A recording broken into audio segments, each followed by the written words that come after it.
I'm John Lorden, and I've been looking into mysterious occurrences since 2015. Joining me today are some friends from uncovered.com. I'm Andrea Cipriano, a forensic psychologist and the digital content specialist at Uncovered. I'm Dana Pohl, librarian, the host of True Crime PI podcast, and head of community at Uncovered. Welcome back to LordanArts Uncovered. Today, we'll be looking into the 1981 disappearance of a deaf woman named Lonene Ray Rogers. Lonene, known to friends and family as Lonnie, was 29 years old when she went missing from her home in Little Corners, Pennsylvania. Little Corners is apparently too little for its own Wikipedia page. However, it's part of Hayfield Township, which is slightly northwest of the center of Crawford County. The township is bordered to the east by French Creek, and it has an area of 38.9 square miles with less than 3,000 total residents. Little Corners is referred to as a hamlet in this area by the few websites that even acknowledge its existence, and it's just outside of the county seat of Crawford, a city of 13,000 residents named Meadville.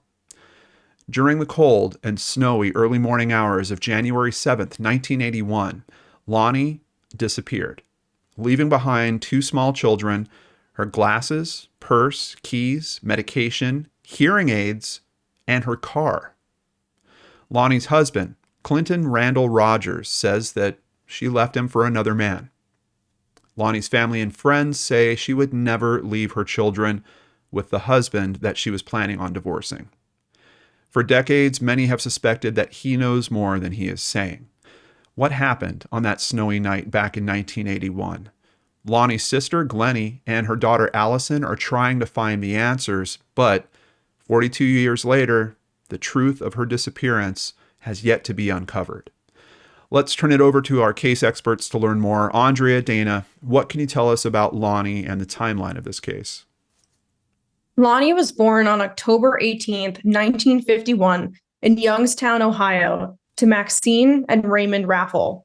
A short time later, doctors told the Raffles that their baby girl had been born deaf. And once the shock settled, Lonnie's parents decided that focusing on Lonnie's abilities instead of her disability would be the best way to support their daughter. With the help of her family, Lonnie was able to adapt to the silent world around her.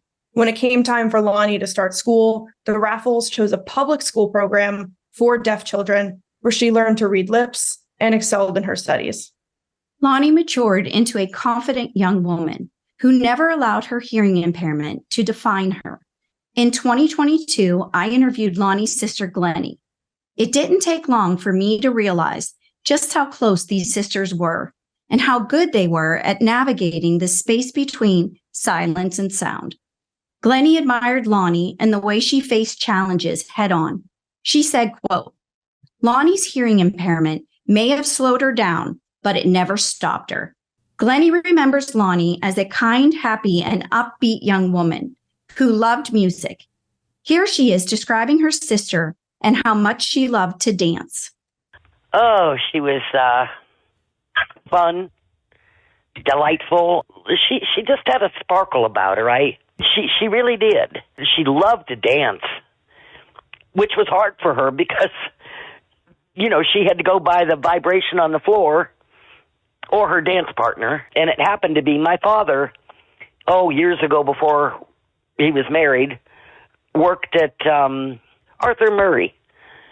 My dad was a good dancer, and it was touching to see them dance. You can really hear the emotion in her voice as she's talking about that. I also don't want to gloss over this, but Dana, you did a lot of up close research on this case, right? Can you tell me just how you got involved with it? Yes. So I saw a Facebook post on a page called Justice for Lonnie. It's actually Justice for Lonnie. And this was in maybe June of 2021. And it was Lonnie's daughter, Allison, asking if there were any podcasters out there who would like to cover the case. And so I wrote her a little message and we started talking. And I grew up in Pittsburgh. Meadville's about 90 miles north of Pittsburgh. And so I had been in that area before. And I thought, knowing the area, this would be a great case for me to try to cover and get some exposure for. Awesome. Yeah. Well, I really appreciate you taking the initiative with that, and look at everything it leads to. You release your podcast about it. You start working with Uncovered. You help build up a profile there. Now we're talking about it here on the channel. It's just, it's great to see that spirit of helping others come through so strongly. I don't want to blow past what we were just listening to. That was so touching. And I love that she shared that personal information about, just thinking about, a young deaf girl that loves to dance. Like, that's just such a beautiful, beautiful thought. And of course, you could just really hear in her sister's voice. She's got clear love and heartache really happening in those statements. Yeah, absolutely. I can definitely hear it too. And, from what Glennie has said, the whole family was always really close. So in the middle of Lonnie's senior year, her parents moved from Youngstown, Ohio to Meadville, Pennsylvania. But Lonnie stayed with her aunt in Youngstown so that she could finish her senior year at Woodrow Wilson High School. But every weekend, Lonnie made the hour drive to Meadville to spend time with her family. Lonnie graduated in 1971, moved home, and enrolled in classes at Edinburgh State College. Her goal was to one day teach deaf children. While attending an event at the Erie Silent Club, Lonnie met Clinton Randall Rogers, who was also deaf. Clinton, known as Bud to his family and friends, was 3 years old when a car accident left him with a serious brain injury and took his hearing. Transitioning from spoken language to sign language was difficult for him. Throughout his life, Bud blamed this accident for more than just his hearing loss. But we'll learn more about that later. So on Saturday, October 21st of 1972, after dating for just less than a year, Lonnie and Bud said "I do" at the Little Corners United Methodist Church in Sagertown, Pennsylvania. Lonnie's smile that day definitely said it all. She was looking forward to enjoying a happy life and to starting a family with her new husband. Less than 3 years later, the couple welcomed a baby girl, Allison, and 2.5 years after that, a son named Aaron. Lonnie and Bud looked pretty happy in these pictures that we're showing, and this seems like a perfect start for a family. Even knowing that Bud had some difficulty in losing his hearing at a young age, that kind of played a part in him finding his wife, Lonnie, and them having children together. So it's interesting to hear that part of his personality where, it sounds like he kind of blames that for bad things happening in his life. And it's like, well, look what it brought you also. Where does the story go from here? So Lonnie and Bud moved into a 2-story duplex right next door to the church where they were married and catty-corner to Lonnie's grandparents' house. Like we mentioned earlier, the Raffle family was close. Not only did they live within walking distance from one another, but they also loved spending time together. I had the opportunity to visit the area in late August 2021, and I took pictures of the duplex, the church, and the house where her grandparents lived. These photos can be found in Lonnie's case file on uncovered.com. Well, right now, let's take a walk down the street and get a sense of how close and cozy all this really is. So we're kind of looking at an empty lot here, Dana. What's this location? So in this area is where Glennie lived with her parents. Okay. So that would have been Maxine and Ray's home. Gotcha. So we literally just walked down the street and we've got the chapel or the church. Mm-hmm. This is the church where they got married. It could be a chapel almost. It's so small. Yeah. Mm-hmm. And then we go just a little further down, and you said that they got the duplex right next to the church, right? Right. And so the one they lived in was the one closest to the stairs. And I actually stood on that porch and I could not help. Allison knocked on the door and was speaking to the gentleman who lived there. And I was just standing there against the railing, and I couldn't help but think, Lonnie had stood here, maybe Allison holding her hand and Aaron in her arms. And it was, heartbreaking to know that this is where she began to raise her children and where she disappeared from. Yeah. Yeah. It's the location she's last seen. And especially being so close to so many important things. I mean, her parents living on the other side of the church where she got married is right here. Her grandparents are nearby also, right? Yes. So catty corner across the street. Right over here. Yep. That's where her grandparents lived. Wow. Well, they do say that it takes a village to raise children, and obviously Lonnie had a lot of local support. As Dana mentioned, Lonnie really wanted to have a family of her own, and it seems that everything was coming together for that life that she dreamt of. Yeah, you're absolutely right. It definitely seems that way. But, I will say not everything was perfect behind closed doors. So being a mom was definitely easy for Lonnie. She adored her children, but being Bud's wife was difficult. Bud was described as being short-tempered, quick to anger, and then when something would set him off, he would react without thinking. Glennie said that they never had any money because Bud would actually spend the money on gimmicks, toys, trinkets, and even just stupid things. So this, of course, frustrated Lonnie and was the cause of many of their arguments. So in order to make ends meet, Lonnie actually picked up a job cleaning rooms at a local hotel. And to make matters worse, while Lonnie was working and taking care of the children, Bud was getting arrested for burglarizing vehicles, homes, and garages. Every time Bud lost his temper or got caught stealing, he blamed his bad behavior on the car accident and the metal plate that had been implanted in his head. Lonnie grew tired of his lies and excuses. In October of 1981, she decided enough was enough, and she asked Bud to move out. So I just want to stop and process this for a second. He's still talking about an injury from when he was 3 years old, and he was born in 1949, I think, or something. Yes. So he's 32 years old at this point. And his wife, who's helping to raise their children, goes off to work to help cover the bills. And this guy's going out and robbing, stealing, and then just keeps, every time he gets nailed, he's like, oh, it's because of this thing I went through when I was 3.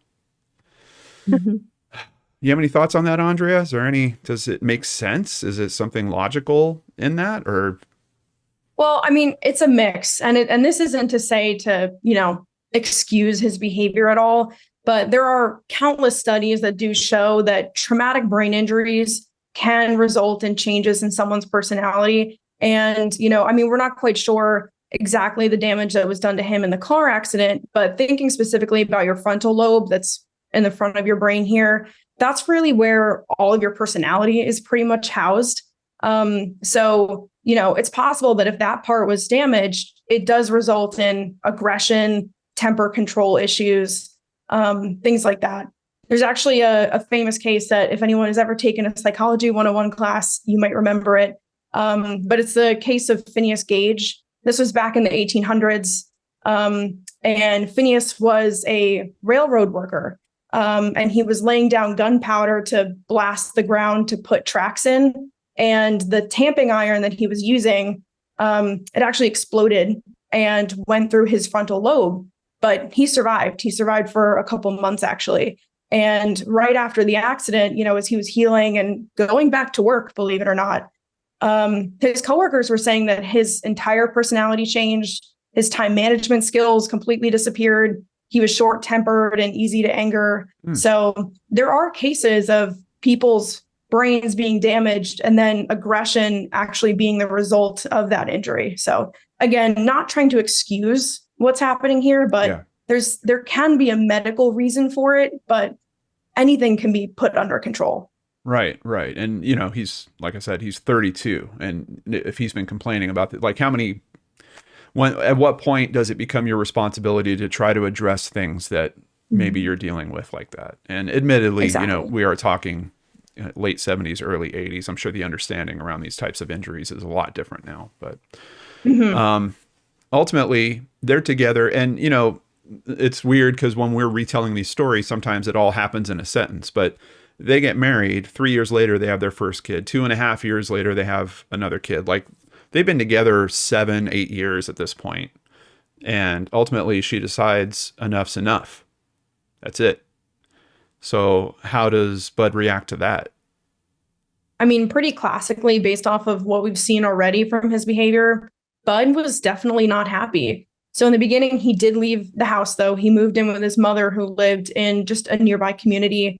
And Glennie was living in Toledo, Ohio at the time. So that fall, she invited Lonnie and the children to come spend Thanksgiving with her. So Lonnie loaded Allison and Aaron in the car and made the 3.5-hour trip to Toledo. And it was during that visit that Glennie remembers Lonnie saying she was going to divorce Bud. As the holidays drew near, Bud kept asking Lonnie if he could stay at the house. He said he wanted to spend Christmas as a family. Lonnie felt bad, but finally agreed, as long as Bud promised to leave when Christmas was over. New Year's Day came and went, but Bud stayed. 6 days later, Lonene Ray Rogers disappeared. A lot to unpack here. We know that Bud has been described as short-tempered, easy to anger. We know he's got a criminal history, though it sounds like primarily kind of petty thefts and things of that nature. And that's with the valid excuse of the head injury or not. He overstays his welcome after working himself back into the home. And Lonnie winds up disappearing a little over a month after she told her sister that she was going to do it. She was going to get a divorce from her husband. Yeah, I'm thinking back to that moment you were talking about, Dana, of standing on those stairs. And I know one of the feelings I'd be dealing with is, was there a murder that happened in this home? Mm-hmm. Yeah. We've all looked into several cases where domestic violence may be a factor, and there are some very disturbing trends around that. Let's just slow things down a little bit and take a look at an article from the Center for Relationship Abuse Awareness and help share some good information that I hope you will never need, but if you do, it's better that you have it. The reality is that the most dangerous time for a survivor is when they leave the abusive partner. 75% of domestic violence related homicides occur upon separation. Now, that sounds terrible enough, but this next piece kind of adds to it, because I think a lot of people might feel like, oh, I got out. It's a month later. I'm good. I'm safe now. Not necessarily. There's a 75% increase of violence upon separation for at least 2 years. So this is really about creating some type of, they refer to it here as a safety plan. And that's a plan that's not going to end once you get out the door. Like, you got to keep that plan in motion for a few years to really try to get outside of these percentages that they're talking about here. What exactly is a safety plan? It's intended to optimize victim survivor safety at every stage. And here's just a couple things to think about around this. Detail plans in case of dangerous situations or changes in the relationship, such as breaking up. Identify safe friends and safe places. And I know we were talking about this previously, and you might think, well, I've got that best friend. Like, all of us has that one best friend that we open up to. Well, if your significant other knows about that best friend, what door do you think they're going to be knocking on the day after you disappear?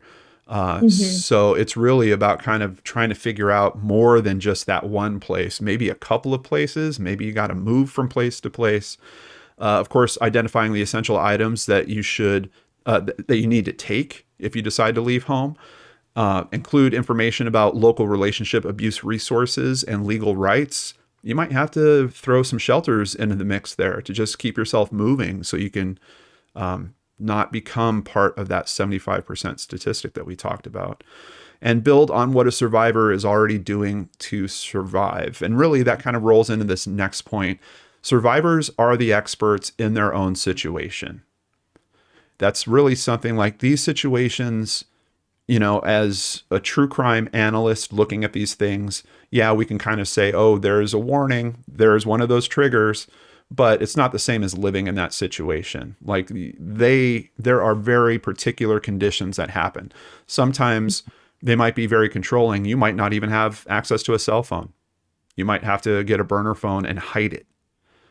You might not be able to manage your own resources in terms of funds. You might have to literally create a piggy bank somewhere and start squirreling away nickels and dimes until you have enough gas money, a bus ticket, food money, whatever you need for that safety and escape plan. So yeah, it's another key thing to remember with this is that, the steps that they're even outlining here may not be relevant to an individual survivor, but they're part of kind of an overall scope. And I think just even reading through them starts to give you some idea of what an undertaking this is. Now, to help with that, the National Domestic Violence Hotline, which is an organization we support here pretty regularly on the channel, they actually have a link, and I'll have this in the description box down below.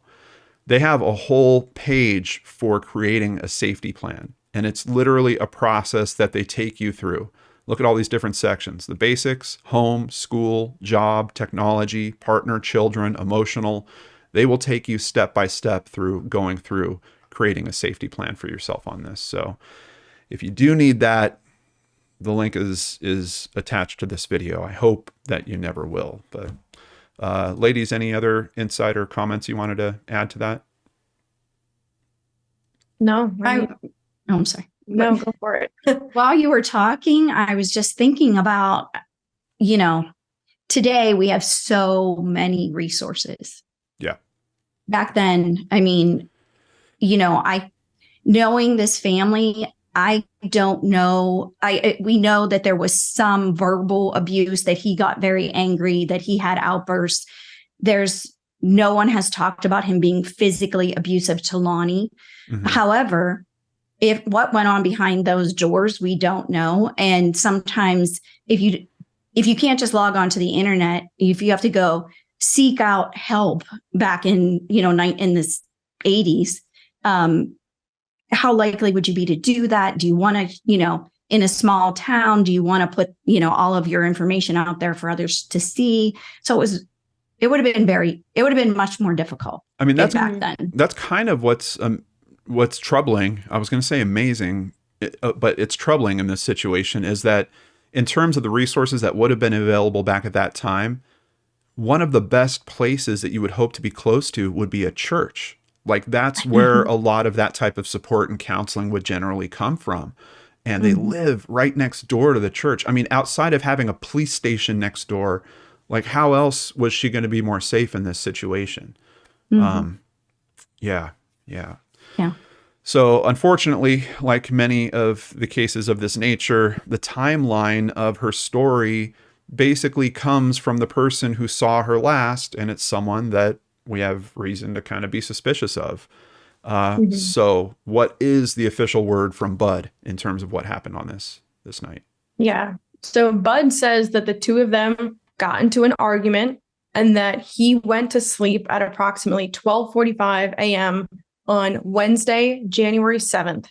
So then around 2 a.m, Bud says he woke up and discovered that Lonnie was not in the bed next to him. He says he initially assumed that she was just angry and decided to sleep on the couch. But when he checked the couch, he realized that she wasn't there. He woke 5-year-old Allison and 3-year-old Aaron, got them dressed, gathered their things, loaded them into his Bronco, and drove approximately 9 miles to Sandy's house, who was the family babysitter, in the middle of a raging blizzard. It was just after 3 a.m. when Bud knocked on Sandy's door, handed her the children, and said that Lonnie had left him for another man. Bud later told police he looked for her for hours, but when he couldn't find her, he drove to Teledyne Penn Union and clocked in for his 6 a.m. shift. Well, just hearing that description, we've got two somewhat fuzzy time frames. And of course, I always get suspicious when people are like, oh, that's exactly when I was sleeping. Oh, I took a nap. Like that's, I mean, it's just the easiest excuse for, oh, I wasn't doing anything. That's, I was incapacitated. Like it's the best way of saying that you're incapacitated outside of, I was hospitalized or I was jailed or something along those lines. So I imagine the kids were probably in bed, 9 at the latest or something like that. He wakes them up at 3. So we've got a big chunk of time there where who knows what could have happened.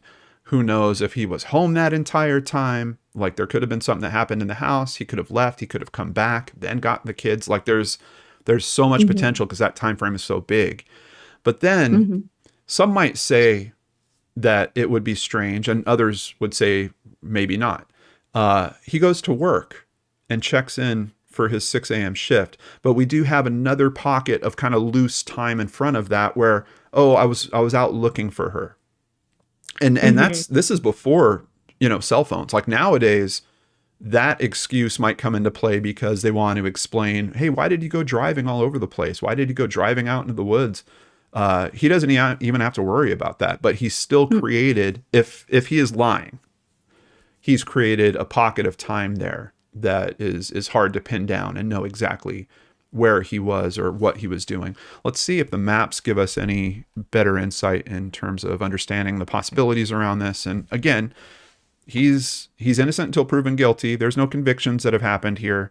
But there's just elements of this story that are troubling. I mean, anytime you're talking about a intimate partner relationship that is disintegrating and one of the partners goes missing, I think it's, the investigators are going to look in this direction. It's going to happen. So that little corners area is back here at this first point. The drive to the babysitters looks like just over 6 miles. And of course, this is a satellite view from now. And you can see, I mean, this is just primarily open land, tons of trees, fields, game preserves. There's not a lot out here. It literally says land here. Wow.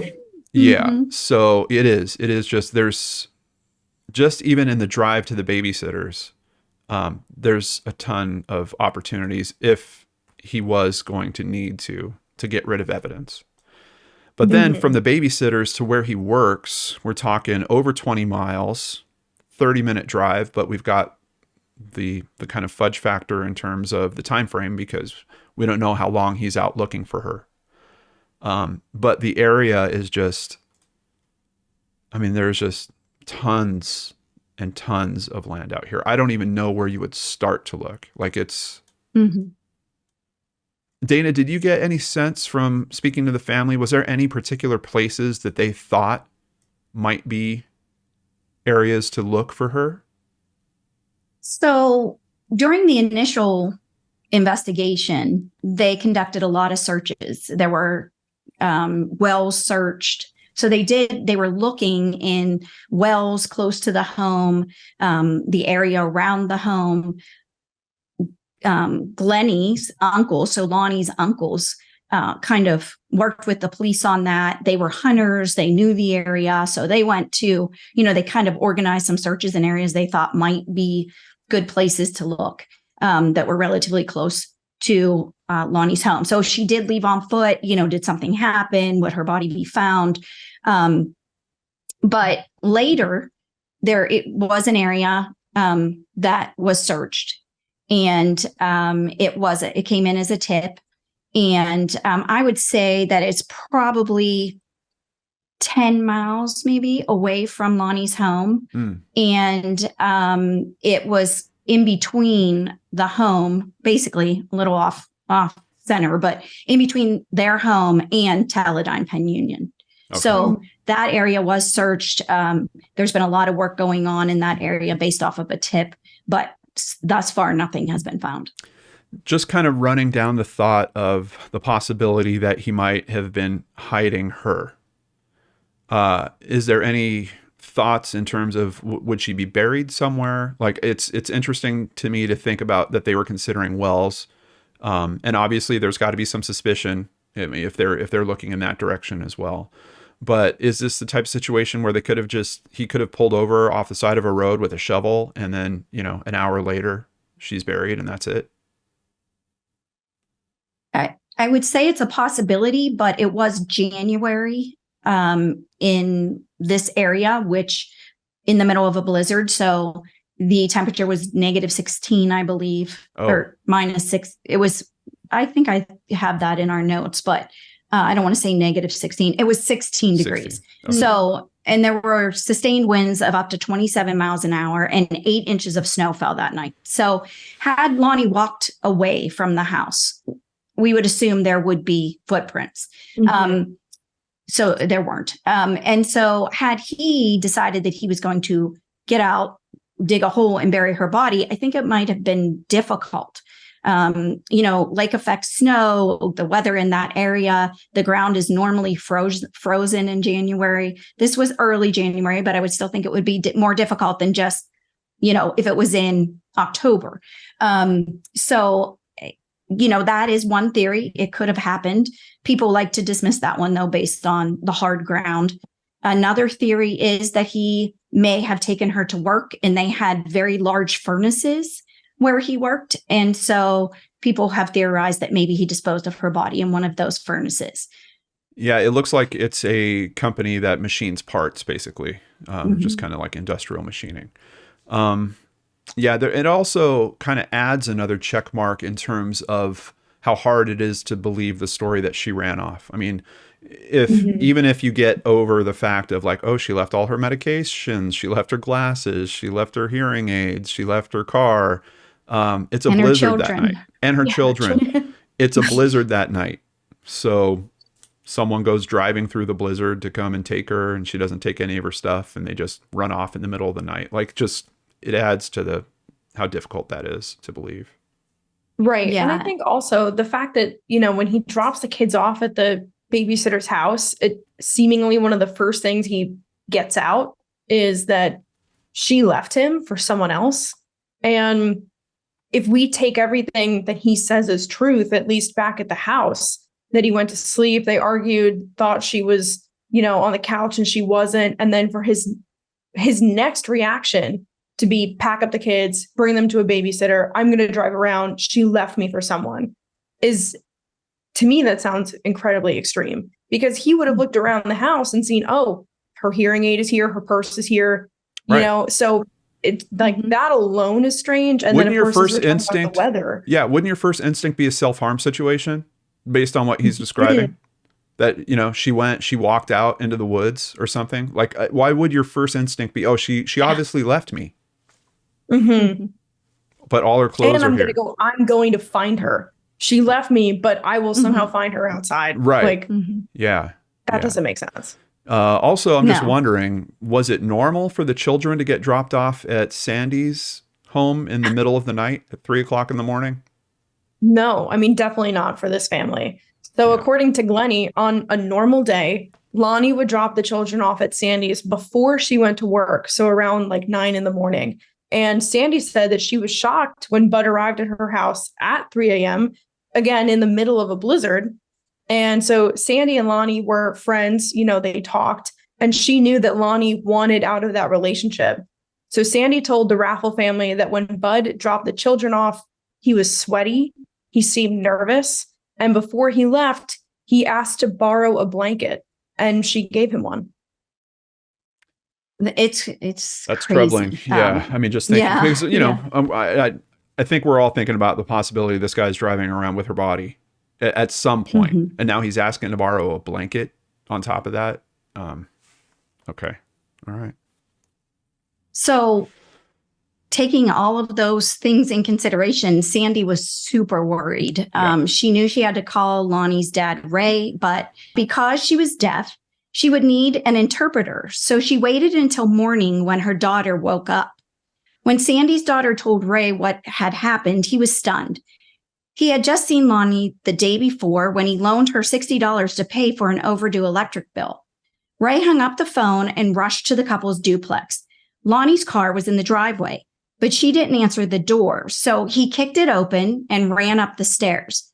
Lonnie was nowhere to be found. Ray scanned the apartment and noticed that the beds were made, the kids' toys and the dishes were all put away, but Lonnie's hearing aids, medication, purse, and keys were left out on the table.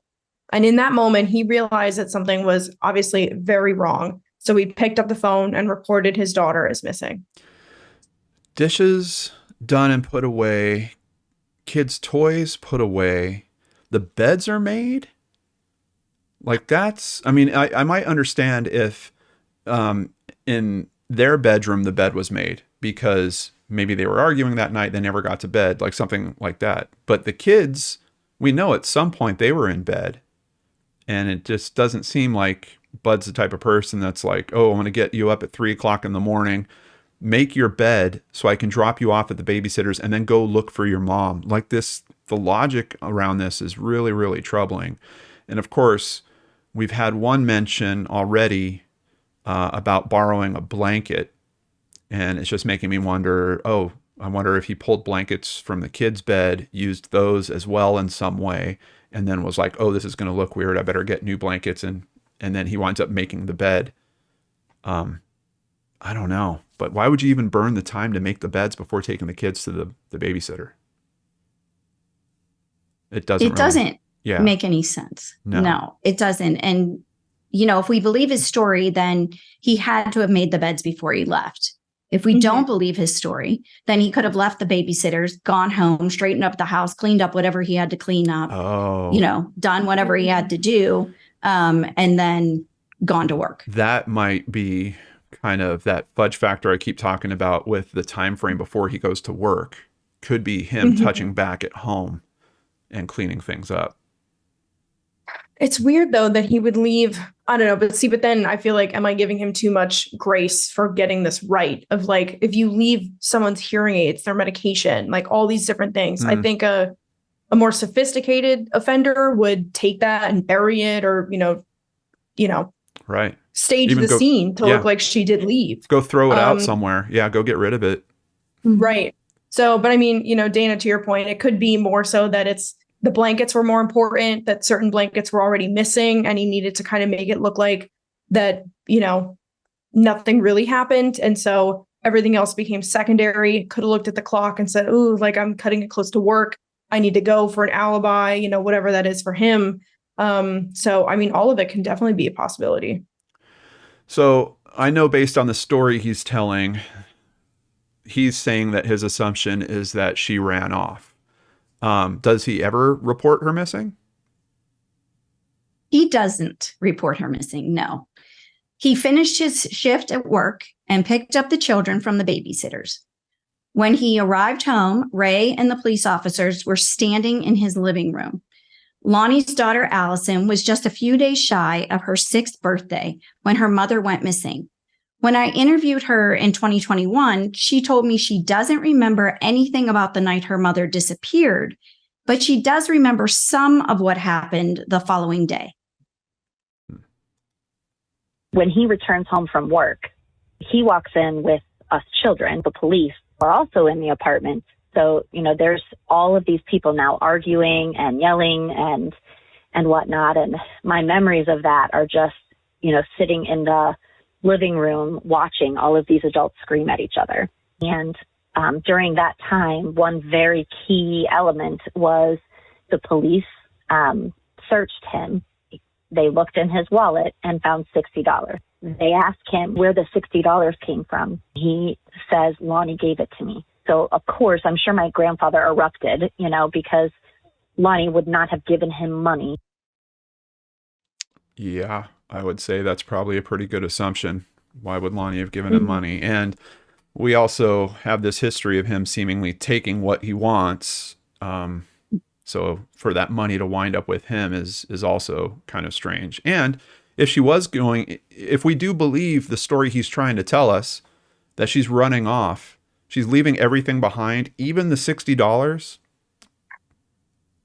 it's just everything's being left behind. It's really not making sense. It's also pretty heartbreaking to hear the scene being described by someone that was 6 years old at the time, listening to a conversation about her mother's disappearance, and seeing family members, have reactions like that and stuff. I'm sure that stuff is just burned into her memory. But as important as that is, it's also important to recall that she doesn't seem to have any memories about what happened on the night that whatever happened. So it seems like the kids were in bed when Lonnie disappeared. one way or another with whatever occurred around that. Man, was Bud ever actually investigated or named as a suspect? So it's actually pretty complicated. And, as we mentioned earlier, Bud used sign language to communicate. And Glennie understood his limitations and told the police that they needed to have an interpreter at the interview. But the detectives chose to interview Bud without an interpreter. So according to the Pennsylvania State Police, Bud fully cooperated with the initial investigation, and he's never been named a suspect. And because there were no signs of foul play, police did not collect evidence from the duplex. Later, the family realized that a pink king-size blanket was missing from the apartment. But when Bud was asked about it, he said he had no idea what happened to it. Okay, so I'm kind of wondering here if not having the interpreter might have actually been a decent play if their primary way of communicating with him was writing. Because at that point, you're getting him to write down every single thing, not just write up a statement after you guys have a conversation, but you're literally tracking every single word that comes out of him. So that might have been decent, but it sounds like they weren't trying to strong arm him. They weren't really pushing this conversation too hard. I mean, they didn't even really search the house for evidence. And now we hear that another strange blanket thing pops up here. There's a king-size blanket missing, which is exactly the type of thing that you're wondering about in a situation like this. If he is carrying her body around somewhere, and even to the point of borrowing the other blanket, was that possibly as a replacement for this missing blanket? Was that so he could go back at home and throw this one on the bed now? Oh, that would have been so good if they would have noticed. If like when her dad got there, he's like, yeah, all the beds were made. It was really strange. And by the way, there was a blanket we didn't recognize on the, in the primary bedroom. Yeah. So the interesting thing about that is Sandy said that she noticed that the pink blanket was missing from the house. So Sandy did actually go to Lonnie's house. She looked around the house. She noticed that the pink blanket was missing. Glennie confirmed that it was missing because she knew exactly where it was kept. So yeah, I think the family tried to do a little bit of that investigation on their own. They were looking around for anything that would give them some clue as to what happened. And they were suspicious, obviously. I mean, they're coming at it from just a different point of view. You were going to say, Andre? Right. I was just wondering, so if this blanket is missing from the house, do we ever know what happened to the blanket that he borrowed from the babysitter? She brought that up and said he never returned it. That's so weird. Yeah. So we know law enforcement's usual approach on this kind of stuff. They have a missing persons investigation. What happens from here? Are they at least processing the missing persons case? So in the days following Lonnie's disappearance, the police conducted several ground and air searches, but nothing was found. Years passed without any new leads, and Lonnie's case went cold. 30 years after her disappearance, Lonnie's mother, Maxine, told the Meadville Times, quote, "It's been miserable, not knowing where she is and what happened. My husband died 10 years ago, not knowing. We hoped and prayed we'd find out something before he died. I'm hoping and praying I find out something before I die." Ray and Maxine Raffle carried the not knowing to their graves, and both of them passed away believing that Lonnie was the victim of foul play, and Bud was responsible. After their mother's disappearance, Allison and Aaron remained in their father's care. Without Lonnie to protect them, the children she loved with all of her heart were left to fend for themselves.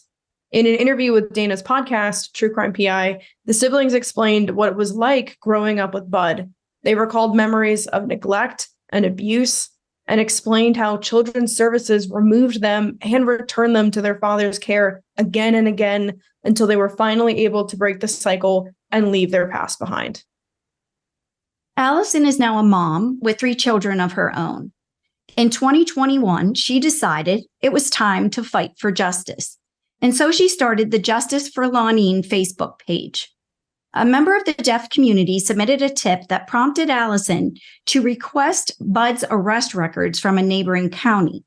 The records revealed a secret that no one knew about. Not Lonnie, the original detectives, children's services, or the current investigator. In October of 1970, Bud was convicted of aggravated sexual assault and battery with a weapon. He was ordered to pay a $100 fine and was sentenced to 27 months in prison. He served 6 months and then was released on good behavior. A year after that, he met Lonnie. Okay, so I know you've seen the records around this arrest. Can you give us a little more insight into what happened here? Like, what type of event? What was this? So it was Bud and a friend. They met 2 women. They went back to their apartment, and upon entering the apartment, each one of them started to sexually assault a woman. The Bud used a weapon, which was a knife. The other gentleman did not. He's not a gentleman. The other fellow did not. Yeah. So being that Bud and his friend were deaf, they didn't realize that the women were screaming as loud as they were. And they drew attention to the incident. Someone called the police. The police ended up coming in, catching them red-handed, and they were arrested. Okay. Interesting to hear that a knife was used in that attack. Any information about knives missing from the home? No. Okay. Right. Yeah, this is another one of those cases, and we got to keep in mind this is late 70s, early 80s, but lack of communication between different law enforcement agencies. Like, man, it would have been helpful, I think, for that record to have come forward during the initial investigation. Like, if that was a local record and they saw that type of occurrence, they probably would have handled that interview quite a bit differently, and maybe the rest of the investigation as well. Maybe we would have at least gotten them to check the house at that point. Yeah. Wow. Oh. Yeah, I find this piece of it very heartbreaking. That it took as many years as it did for that to come out, that child services knew nothing about this assault. And if they had, maybe they could have stopped this kind of revolving door of them being taken from Bud and then being placed back with Bud and living with neighbors and going to foster care. It would have saved the children a lot of heartache and totally changed their childhood, I believe. That's another good point. Yeah, there's like a ripple effect of that information not being in play. But speaking of which, we're kind of past that now. So the investigation's still open. That information is now in play. Has that changed how police are looking at this at all? So we can't be sure, but of course, we're definitely hopeful. One major good thing that came out of this information becoming public was on July 30th of 2021, so 40 years after Lonnie disappeared. In an interview with the Erie News Now, Pennsylvania State Police investigator Nicole Ludwig publicly named Clinton Randall Rogers, Bud, a person of interest. She said, what that means is we can't force him to talk to us for this investigation. He's been reached out to several times. He's denied or has not gotten back to us regarding this. And in that same interview, Allison said, quote, I believe my father is responsible, and I believe that people know something that might help convict him. Today, Allison is a fierce advocate for her mother. She has been working tirelessly to persuade the current detectives to follow new leads and reinvestigate old ones. Recently, Allison wrote a book about what it was like growing up without her mom, the abuse she endured, and her fight for justice. A Daughter's Journey and Story of Resilience is available on Amazon. You can find a link in the description box below. Lonene, or Lonene Ray Rogers, was a loving mother, sister, daughter, and friend when she went missing from her home on a snowy night in January of 1981. At the time of her disappearance, she was 29 years old. She stood at approximately 5 feet 5 inches tall, and she weighed around 140 pounds. Lonnie had long, sandy brown hair, freckles, and gray eyes, and she may have been wearing a navy blue peacoat, blue jeans, and high brown boots. If you have any information about the disappearance of Lonene Ray Rogers, please contact the Pennsylvania State Police Troop E at 814-332-6911, or you can submit an anonymous tip to Pennsylvania Crime Stoppers at 1-800-472-8477. Lonnie's family has been missing her for 42 years. Glennie, Allison, and Aaron are hoping that this is the year they finally find answers.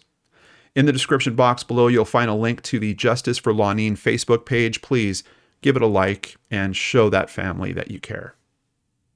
And speaking of caring communities, if you're looking for a space to meet like-minded true crime enthusiasts and advocates while also engaging in case discussions, look no further than the Uncovered community. We even have a space in the community completely dedicated to this series with John Lorden, where we discuss the cases we've covered in each episode. Regardless of whether you join our community or not, you still have access to the Uncovered database, where you can see all of our sources and a full timeline of Lonene's case. If you want to support the work we do, check out Uncovered's merch. You can find links in the description box below. And of course, the biggest help is if you know something, say something. Thank you to Glennie Raffle, Allison Duker, Aaron Rogers, the True Crime PI podcast hosted by Dana Pohl. Hosted, produced, written. I'm sure you do it all, right, Dana? Erie News Now, the Meadville Tribune, Crime Online, The Charlie Project, NamUs, The Vanished Podcast, The Doe Network, Unfound Podcast, the Center for Relationship Abuse Awareness, the National Domestic Violence Hotline, Locating the Lost Podcast, the Justice for Lonene Facebook page, Web Sleuths, Reddit, and Wikipedia. Also, a big thank you to my friends at uncovered.com and co-hosts on today's show, Andrea Cipriano and Dana Pohl. Please join us again in 2 weeks as we look into yet another mystery that deserves to be uncovered.